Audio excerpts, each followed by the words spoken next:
Hey, what is up guys? So I got an awesome replay from the Wicked Witch showing off the new counter fairies.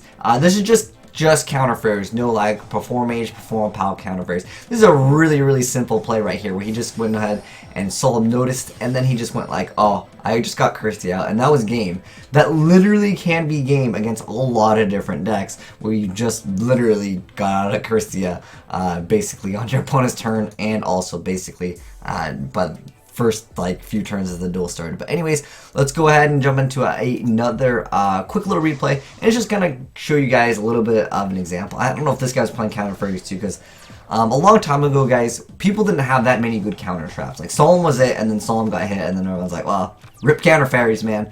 But I mean, now I think you can get the deck kind of going. The deck is still not going to be like high tier. It's one of those decks where when you win so hard your opponent just kind of cries, because that's the way that this deck runs. And I'll give you guys a deck profile right after this from this build. But Solemn Notice is a pretty good card, and the two like main like fairy cards that people used to use before were Harvest Angel Wisdom and Battle for Artemis. Now, Ariadne is the new one, and this one is probably outclassing every single counter fairy that we had before. But anyway, so Harvest Angel Wisdom has the effect when it is destroyed by battle and sent to the graveyard, you can add a counter trap card from your deck to your hand. Now, Battle for Artemis is each time a counter trap resolves, immediately draw one card during the chain. And then Ariadne's effect, when he's a monster, or she is a monster, you get to reveal 3 counter trap cards once she is destroyed, and your opponent selects one of them, and then you get to add it and shuffle the rest of them back into your deck. And then when it's a pendulum, it has the effect that you do not pay life points, or you don't have to discard cards to activate counter trap cards. So Battle for Artemis used to like mitigate the minus, so you like draw a card. But you don't really need to worry about that anymore. I think that is actually really awesome that you don't have to worry about that at all. But next up, we got again another replay. I'll give you guys a deck profile after this. But for the most part, like I said, it's not going to be like the best deck, but I know a lot of you guys liked playing counter fairies, and now you can kind of play them again because the new support with Ariadne, and especially with the Solemn Strike and the Guiding Providence, they're pretty decent cards. Like, I know the guys playing Melodies Eva, it's not the most meta of decks right now, but it'll just show you guys an example of how the deck can play. Can it be Perform Mage, Perform Mal? It'll be very difficult, let's be honest here. But I don't think it's like a terrible deck. It is one of those decks I feel like it's a win harder deck, because the way that the deck is oriented around is your opponent can't play Yu-Gi-Oh! And then you also draw cards every time your opponent can't play Yu-Gi-Oh! Yeah, that's basically Battle for Artemis in a nutshell. This card is just very strong here. And then he goes ahead and sets the Solemn Notice over there. And I think you should still play an extra deck. I don't think that, well, he's not playing any cards that say you can't run cards in the extra deck, but I mean, technically, usually, rarely will go in the extra deck, because you want to keep these cards out on the field. But I still think that you should obviously play Cowboy Castell and like all those other good cards, just because having access to them at the right moment can still be pretty good. Anyways, Kirsty is a really strong card, and it works very well. You saw the guy pull off a Vandalia on Kirsty. If you guys haven't seen what Kirsty does, you can special summon her when you have 4 or more, or not 4 or more, it has to be exactly 4 fairy monsters in your graveyard. And then when you do special summon her, you get to add 1 fairy monster from your graveyard back to your hand. The main effect that you're going to use Kirsty for, though, is that neither player can special summon monsters, period. That's an amazing effect. Plus, when she dies, she goes back to the top of the deck. So that's really good. Well, obviously, if she's getting banished. When I should say, when she is, if this face-up card would be sent from the field to the graveyard, it returns to the top of the deck. So I'll get that actual effect. But you can see like how much advantage this guy is going to be able to generate, just because he's got triple Battle for Artemis. So every time he activates a counter trap card, this stacks on top of each other. So he's going to be able to add 3 cards. And Ultimate Providence is one of the best cards in Counter Fairies. If you have Ariadne, you literally can negate anything. And then he can negate anything with this card and then draw 3 cards. That is, look, he negates that. Look at this, watch this. Draw 1, 2, 3. He just drew into 3 cards and negated his opponent's effects. Is that crazy or what? He doesn't even have to pay the cost for that. So it's like you're getting like essentially, if you have Battle for Artemis, we're not going to count this as a card because it's already generated so much advantage, but that's already going +1 with Ultimate Providence because you didn't need to pay the cost. You're negating your opponent's stuff, so that's another +1, and then you're also drawing 3 cards, so that's another +3. That is where this deck gets out of control, crazy good, as you guys can see. But I know a lot of you guys want the deck profile, so I'm gonna give it to you guys. So this is his deck profile. as is. Obviously, I added some cards in the side deck so you guys can, talk amongst yourself if you felt like I missed on any of the good ones. But for the most part, it's a pretty like linear, straightforward deck, really easy to play. Literally, just make it so your opponent cannot Yu-Gi-Oh! Now, like I said, this is his build, but we could probably make it a little bit better, I feel. But let's go and jump right into it, and then we'll talk a little bit about some of the cards. So first off, 3 Vandalgion. That was the card that you saw in Game 1.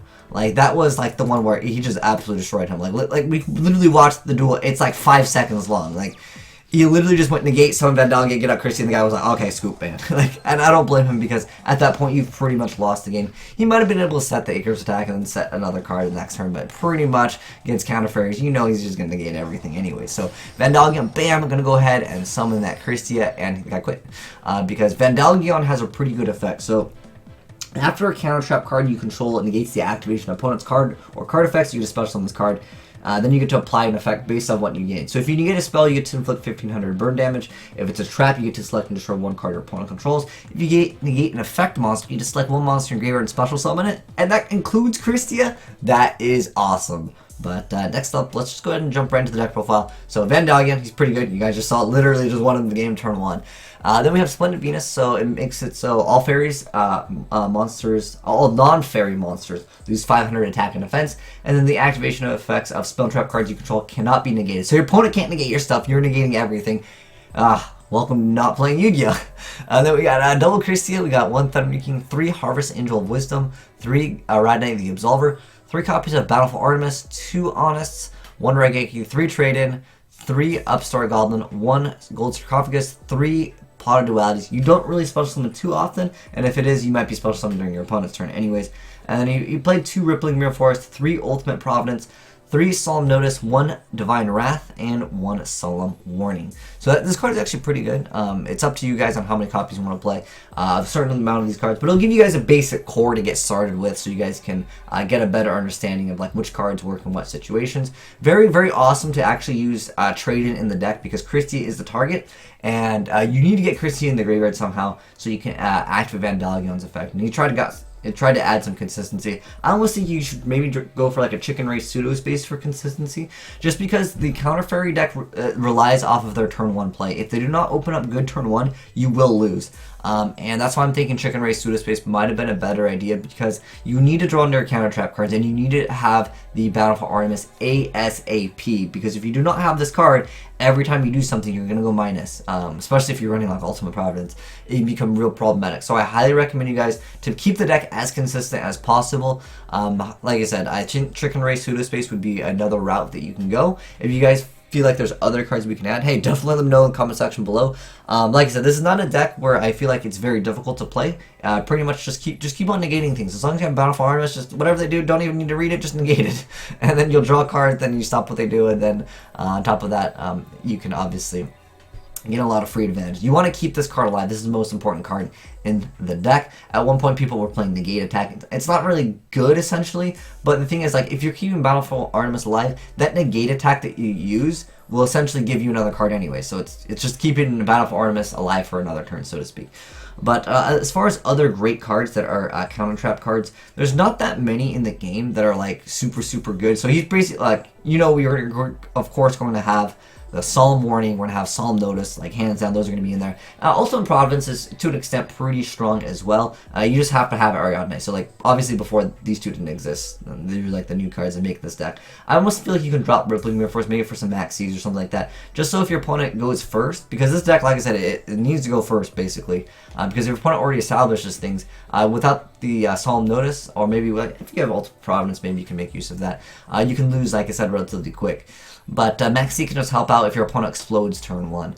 As far as other good counter trap cards, Force Back is pretty good. So Force Back is negate the normal summon or flip summon a monster and return it to its owner's hand. At that point, you're still mitigating what they can do. Plus, you're obviously going to be able to draw a card. Like I said, you need to get this card first turn. Then we have Black Horn of Heaven. It kind of fell out of favor because it said that you could not use this on pendulums unless they pendulum 1. But yeah, unfortunately, it cannot hit the whole entire pendulum for 5. It's unfortunate, but yeah, that's how it's ruled. Great Horn of Heaven can be really good. So when your opponent would special summon a monster during their main phase, negate the summon. If you destroy the monster, then your opponent draws a card. and then in the main phase. So obviously make it so you can protect the Battle for Artemis. Pretty good. This is a card that I really liked. I played a deck before. I played a counter burn deck. Judgment Maneuvers is a really old card, but it's pretty cool. So it says when your opponent activates a spell card that would destroy a spell / trap cards on the field, discard one card, negate the activation, and if you do destroy it, then you can destroy a face-up monster your opponent controls, and then you inflict damage to your opponent equal to that destroyed monster's attack in the field. So let's say they have a monster with like 2,500. That's like a pretty average for like an average boss monster, right? And then they go ahead and go Twin Twister, and they want to get rid of your backer. You're like, no, negate Twin Twister, destroy your monster, and then you gotta take that 25. Then your opponent takes that 2,500 damage. That's pretty good. And then if you combo that and maybe use like a Vandalgion after that, since it's a spell, you get to inflict another 1,500. So you inflicted 1,500, another 25. You destroyed a monster, and you negated that effect. That, in my opinion, is really, really good. Next up, there's Magic Terrain. So when your opponent activates a spell card, they can discard one card to negate this card's effects. Otherwise, you get to negate the activation and destroy it. So it's like a pretty, it's pretty good. People actually at one point were playing this in anti-meta. And it's usually just because like you want to negate Heavy Storm and like you want to negate like, well, I don't know. Do people still? A lot of people still kind of play Regeki. It's an okay card. Next up, Solemn Scolding. This was a card people were playing Necros at one point, but I don't know if you really need it in this deck because the way I see it is a lot of these cards are live at more times because like these both were like live. Well, I mean, technically, I guess you can argue this is live if you only have this card, but this has to be the only set card, but it's still okay. Like, you can still definitely run it, but you don't have to pay life points, and it negates, like, everything. But remember, you're gonna... I don't advise playing a lot of copies of this card, just because you don't want to clog up your back row. Like, well, obviously, if you have 3 of these, you don't want to set 3 of these. At that point, you're only setting 1, and you have to protect, again, Battle for Artemis. That's what the goal of the deck is.